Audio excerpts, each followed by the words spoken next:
kan? Kalau ya kami sampaikan terima kasih sudah datang ke sini teman-teman sekalian, pekerja media yang saya muliakan, saya banggakan. We love you all. We love you. Bro, wartawan. We love you. We love you. Love. Ya. Barusan ini Pak Gubernur Jawa Barat, Kang Deddy, datang ke kantor Kementerian Hak Asasi Manusia. Kami sudah duduk bertukar pikiran beberapa hal dalam rangka memajukan bangsanya, bangsa Indonesia untuk masa yang akan datang, khususnya peningkatan kompetensi dan kualitas sumber daya manusia Indonesia. Apa yang kami bicarakan, kami Kementerian Hak Asasi Manusia memberi apresiasi kepada pemerintah Provinsi Jawa Barat, dalam hal ini Gubernur, dengan gagasan-gagasan yang visioner yang memajukan sumber daya manusia yang unggul dalam pendidikan, dalam keterampilan, dan dalam peningkatan kompetensi mental, karakter, dan kualitas serta tanggung jawab. Ya, kebijakan peningkatan sumber daya manusia tersebut sebenarnya adalah menyertai target pemerintah di mana 2045 adalah Indonesia Emas. Dalam Indonesia Emas itu kita bagi ada 3 segmen, 3 rentang waktu. Rentang waktu pertama adalah 2025 sampai 2035 itu adalah transformasi bangsa, menyiapkan SDM yang unggul. Oleh karena itulah beberapa kebijakan Presiden antara lain makan bergizi gratis, pendidikan, kesehatan, dan peningkatan kompetensi, skills, dan sumber daya manusia, membumikan kebijakan populis dari Sabang sampai Merauke secara masif. Itu adalah menyiapkan SDM yang unggul pada masa yang akan datang. Salah satu kebijakan yang diambil dalam rangka itu secara teknis, satu program unggulan itu adalah yang seirama, senasib dengan asta-cita Presiden Prabowo adalah pendidikan bagi mereka yang ada di Jawa Barat yang digagas oleh Pak Gubernur Jawa Barat. Oleh karena itulah kami menyambut positif dan kami dapat banyak informasi tentang apa yang dilakukan dan apa yang akan dilakukan ke depan. Secara teknis dan eksplisit akan disampaikan oleh Pak Gubernur Jawa Barat. Silakan, Pak. Baik, terima kasih Pak Menteri. Assalamualaikum warahmatullahi wabarakatuh.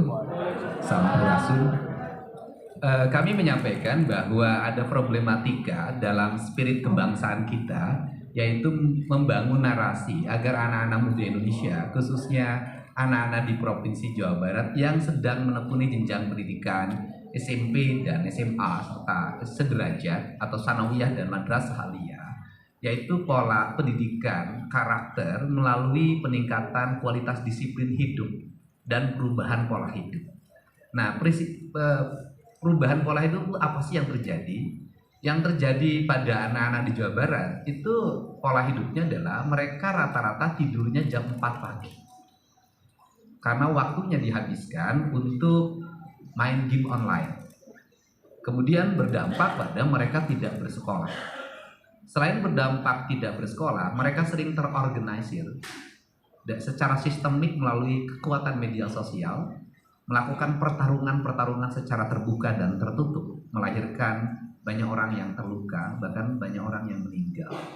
Kemudian yang berikutnya adalah beredarnya obat-obat yang tidak layak dikonsumsi dari sisi kesehatan, yang dijual secara terbuka sebenarnya, berharga di bawah Rp10.000 dengan 3 butir, istilahnya eksimot dan sejenisnya, serta minuman-minuman yang beredar secara luas yang bisa diakses oleh anak-anak SMP.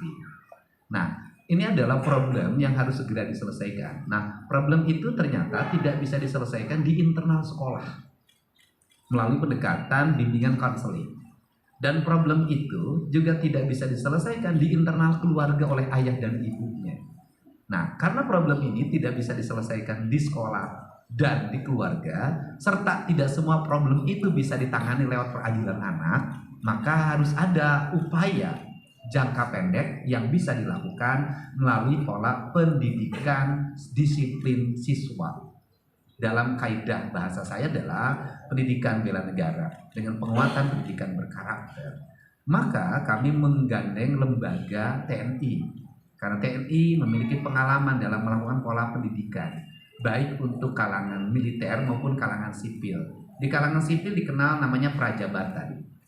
Di kalangan sipil hari ini untuk masuk industri banyak yang dilatih di Dodik Pangkodam 3 Siliwangi Lembang untuk membangun kebugaran. Nah, metodologi pendidikannya yang kami sampaikan tadi ke Pak Menteri adalah yang pertama adalah pembangunan kualitas disiplin. 1.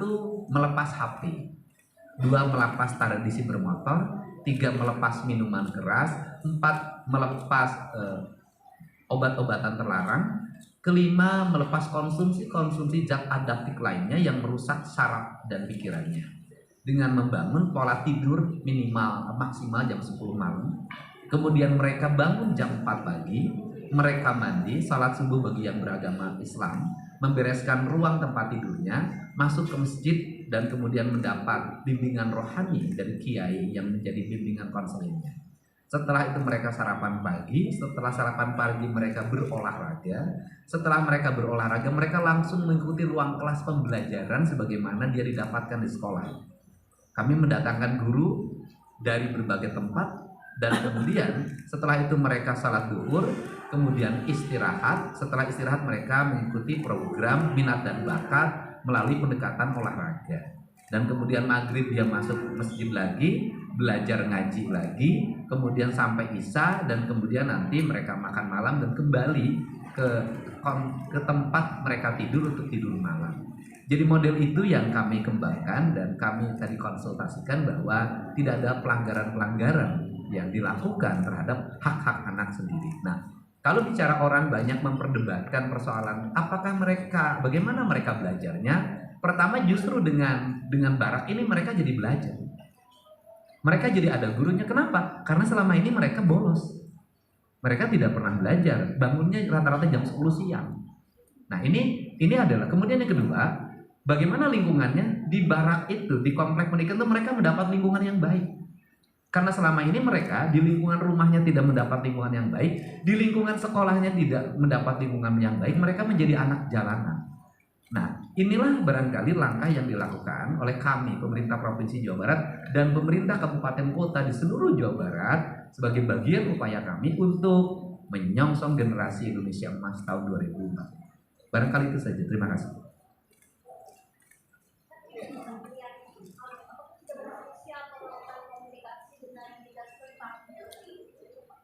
Ya, setelah ini kami akan juga menyampaikan. Dan begini deh, kalau sekarang itu kami mengajak pada semuanya untuk melihat. Ya kan? Kami mengajak pada semuanya yang memiliki tanggung jawab terhadap pengembangan dan kedisiplinan anak-anak Indonesia. Kami mengajak untuk datang ke tempat mereka belajar.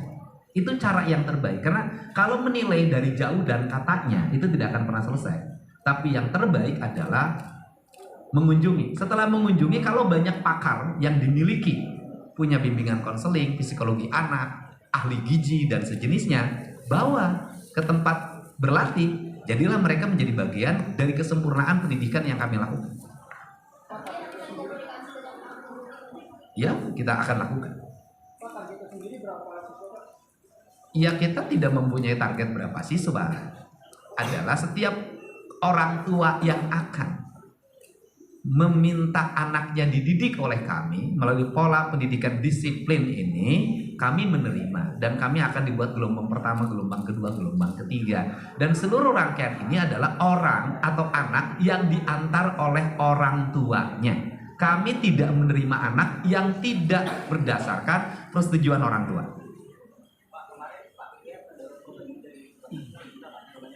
Ya, kalau saya merasa bersyukur dan berterima kasih, dan tentunya jangan dulu menjadi program nasional, uji dulu kompetensinya, sukses atau tidak. Dan kami juga sedang menyiapkan program turunannya. Setelah nanti dari komplek pelatihan militer ini, mereka nanti akan masuk ke sekolah khusus yang disiapkan di setiap kabupaten kota, yang mereka sekolahnya seperti anak-anak berbakat. Jadi mereka sekolah khusus sepak bola saya dulu punya, nanti mereka masuk dalam sebuah komplek barat. Gurunya guru biasa, kepala sekolahnya kepala sekolah biasa, tetapi mereka itu nanti didampingi oleh tim peningkatan mentoring disiplin dari kalangan TNI. Pak, berapa lama Pak ini? Target yang sekarang 28 hari. 28 hari, setelah itu kenaikan kelas. Kan nanti bulan Juni kenaikan kelas. Kalau kenaikan kelas mereka kembali ke orang tuanya karena sudah waktunya libur.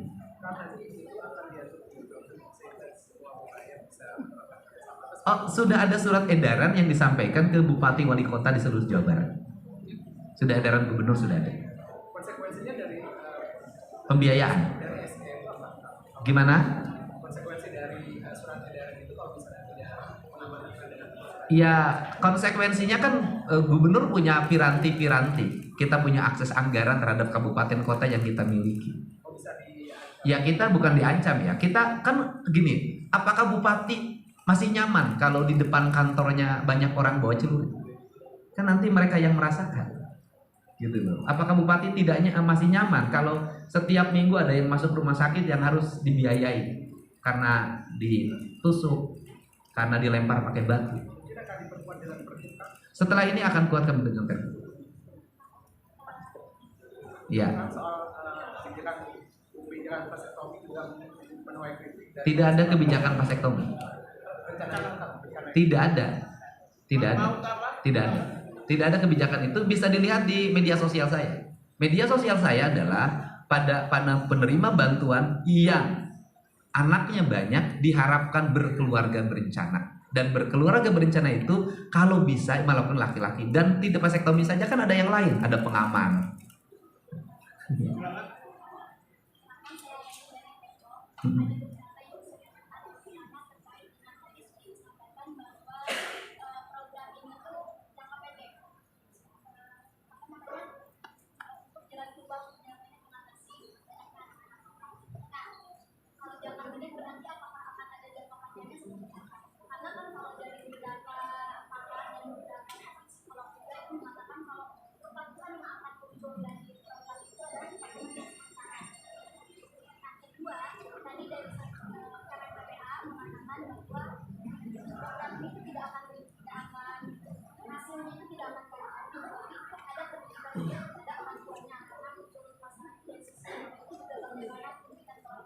Ya, yang pertama kalau jangka panjang kita akan bikin sekolah yang itu permanen tadi. Sekolah, dan di sekolah itu anak sudah akan dibikin kejuruan. Dia pengen jadi apa? Pengen jadi tentara, polisi, pengusaha, kemudian seniman. Kita buat olahragawan, kita akan buat. Kemudian yang berikutnya adalah pemerintah itu nanti akan mengintervensi dalam penataan ruang. Satu, tata ruangnya diperbaiki, sanitasi lingkungannya diperbaiki, rumah-rumah rakyatnya diperbaiki, akses jalannya diperbaiki. Tetapi kalau sampai pemerintah mengatur orang tua tidak boleh bertengkar, itu nggak bisa. Misalnya suami dengan istrinya bertengkar terus, sehingga anaknya tidak betah di rumah, depresi, broken home, kan tidak mungkin gubernur ngurusin rumah tangga. Nah, itu kesadaran orang tuanya kalau itu.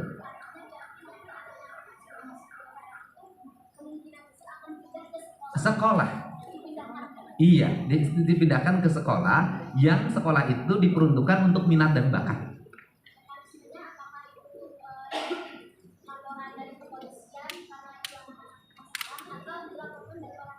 Ya, begini, polisi kan menjaring dua. Yang pertama yang berproses berdasarkan hukum pidana anak, kan ada mekanismenya. Dan yang harus menjadi perhatian kita semua adalah di setiap kabupaten kota tidak ada lapas untuk penitipan anak. Rata-rata tinggal di kantor anak itu. Nah, ketika tinggal di kantor anak itu bagaimana? Kan ini harus ada solusi. Nah, gitu. Itu yang pertama. Kemudian yang keduanya adalah yang terjaring oleh kepolisian tidak semuanya berproses pidana. ada yang kemudian menjadi kompromi kedua belah pihak. Nah, ketika kompromi kedua belah pihak ini, polisi mengembalikan pada orang tua. Orang tuanya tidak sanggup lagi, ya biar orang tuanya yang meminta kami untuk melakukan pendidikan khusus. Iya, itu rata-rata anak yang dijaring di kami adalah setelah kepolisian tidak lagi menangani dari sisi aspek pidana anaknya.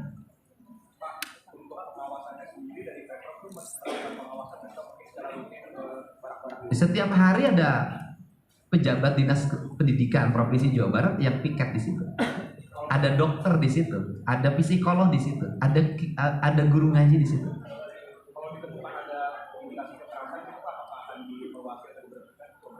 Ya, kalau ada indikasi kekerasan, kami pasti melakukan langkah-langkah penanganan, dan sampai hari ini tidak ada.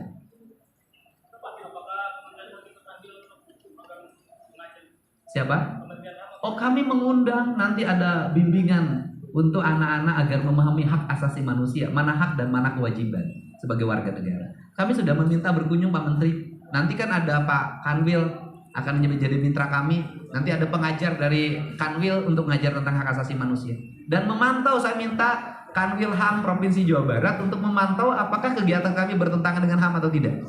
Bapak, ini kan selama 28 hari anak-anak itu di barak kan. Terus untuk menilai mereka di sekolah formal mereka ini bagaimana, Pak? Karena mereka mengikuti ujian dan pendidikan biasa. Dan mereka terkoneksi kepada sekolahnya dan tetap menjadi siswa. Nah, kalau nanti ke barak khusus yang Bapak bilang minat dan bakat, berarti mereka keluar dari sekolah formal? Enggak, mereka tetap terdaftar. Itu pernah saya lakukan ketika dulu saya bikin klub sepak bola, namanya Asad Jaya Perkasa. Statusnya tetap di sekolahnya masing-masing, tetapi belajarnya di situ. Nanti kepala sekolah, gurunya sering memonitor. Kan ada sekolah bisa jarak jauh. Kang, ini seberapa besar sih atau seberapa yakin optimis pendidikan militer ini akan bisa mengubah sikap perilaku anak di Jawa Barat seluruhnya, itu seberapa besar dan seberapa yakin gitu? Oh, saya sangat yakin 100% ini berhasil. Dan kita kan lebih baik punya keyakinan dan melaksanakan daripada melakukan pembiaran. Apakah sudah melakukan survei terlebih dahulu Pak untuk melakukan pendidikan militer ini di Oh iya. Begini, bukan pendidikan militer ya, pendidikan di barak. Ya, pendidikan. Pak Menteri pakai mic, Pak Menteri. Iya. Bukan pendidikan militer, tapi pendidikan di barak. Oke? Jangan sampai nulis judulnya pendidikan militer nih, nggak boleh ya.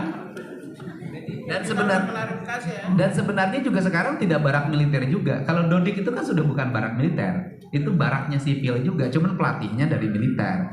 Nah kemudian seberapa yakin? Ya yakin, kan tidak mungkin saya lakukan kalau saya tidak meyakini. Berdasarkan apa keyakinannya? Ya saya kan selama ini melakukan riset, keliling, memahami, kemudian menangani. Saya menangani anak yang berperilaku khusus sudah banyak secara pribadi saya.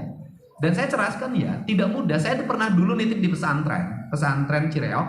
Itu ada anak yang nyuri terus, kemudian dimasukin pesantren, pesantrennya udah dijagain, dia lari ke atas lewat gentingnya dibongkar, loncat lewat pagar. Kadang-kadang anak itu sudah punya perilaku yang sangat luar biasa. Anak SD kelas 5. Jadi tidak mudah untuk itu, untuk menyelesaikan problem ini satu, menangani secara bersama. Oke ya, kan Pak Menteri boleh dijabarkan nanti kerjasama dari Kementerian HAM memastikan tidak ada pelanggaran HAM dalam program ini seperti apa? Ini saya menemukan setelah saya pelajari, saya sudah tarikan bil, saya sudah sampaikan kepada saya. Kemudian dari eselon 1 sampaikan, menginformasikan kepada saya akhirnya berkesimpulan begini. Pendidikan ini, pendidikan yang dicanangkan oleh Gubernur Jawa Barat ini, orientasinya adalah peningkatan kualitas sumber daya manusia. Kualitasnya apa? Satu, knowledge, pengetahuan. Yang kedua, peningkatan keterampilan. Yang ketiga adalah peningkatan mental, kualitas mental, produktivitas, disiplin, tanggung jawab. Kalau variabel-variabel ini seirama, senasib, sejiwa dengan hak asasi manusia. Ya, berarti nggak ada dong, tidak masuk ke wilayah-wilayah yang bertentangan dengan hak asasi manusia. Yang dikhawatirkan itu adalah yang kemarin saya bilang corporal punishment, seperti orang tua atau di sekolah mendidik anak cubit telinga, ya pukul, mendisiplinkan anak yang berlangsung pada masa pendidikan ala masa lampau. Itu yang kita khawatir. Setelah kami cek ternyata tidak corporal punishment. Jadi ini tidak bertentangan sedikit pun. Gini, di dalam Undang-Undang Nomor 30 2003 Pasal 6 ayat 1 maupun juga berbagai instrumen HAM itu pendidikan itu adalah hak warga negara sekaligus kewajiban warga negara. Sedangkan aspek lain itu kewajiban itu pemerintah. Kecuali kalau kewajiban rakyat itu bayar pajak. Tapi dalam konteks pendidikan itu hak warga negara dan kewajiban. Sesuai dengan undang-undang ya pendidikan nasional itu anak diwajibkan berpendidikan umur 7 sampai dengan 15 tahun. Diwajibkan. Kalau kewajiban berarti ya pemerintah bertanggung jawab dong. Ada regulasinya dong, ada otoritasnya dong. Karena itu tidak ada pelanggaran. Tidak ada bertentangan dengan HAM. Seirama, senasib, sejiwa dengan HAM. Siapa di dunia ini yang menolak pendidikan? Coba angkat tangan. Kalau ada yang menolak pendidikan, berarti belum membaca prinsip-prinsip dasar hak asasi manusia. Saya yakin tidak ada orang yang menolak pendidikan. Dan konten 99,9% dari pendidikan di Jawa Barat ini isinya adalah pendidikan. Ada formalnya dan ada non formalnya, juga ada informalnya. Seirama dengan Undang-Undang Pendidikan Nasional, seirama dengan Undang-Undang Hak Asasi Manusia, seirama dengan instrumen hak asasi manusia, khususnya ekonomi, sosial, dan budaya, pasal 13 dan 14. Jadi seirama. Karena itu saya menyampaikan sebagai Menteri HAM mengapresiasi pemerintah Jawa Barat yang sedang mempersiapkan SDM yang unggul pada masa yang akan datang. Kami sudah targetkan 2035 itu go global. Bagaimana kalau go global tapi mindset karakternya tidak humanis, karakternya tidak, disiplinnya tidak tinggi, mentalnya tidak bagus, tidak produktif, tidak tanggung jawab. Gimana kita mau go global? Gimana 2045 kita leading di dunia? Sesuai dengan Indonesia Emas, kita harus memimpin dunia. Kalau SDM-nya tidak unggul.